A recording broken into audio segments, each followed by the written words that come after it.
Hi, I'm Sam from 1-800-HANSONS. Today we're going to show you the basic operation of a double hung window. First thing you want to do is make sure you unlock the window. Once it's unlocked, you can grab the lift rail at the bottom, open it, put your hand at the top of the sash, find the tilt latches, and you can tilt the window in for easy cleaning from the inside. Same thing with the top. You want to grab the lift rail, slide it down, find the tilt latches, tilt it in, easy cleaning. Once you're done, go ahead and shut the window. You'll hear it snap back into the track and slide it up. Same thing with the bottom sash, snaps back into the track and you can slide it down.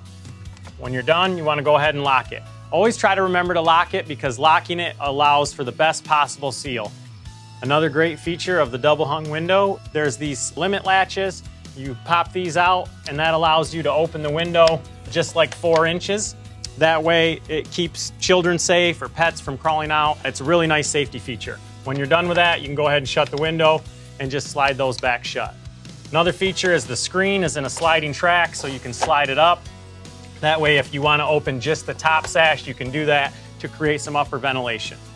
When you're all done, again, just make sure you shut and lock the window. That's the basic operation of a Hansons double hung window. For more information, call us at 1-800-HANSONS or visit us at hansons.com. Thanks for watching.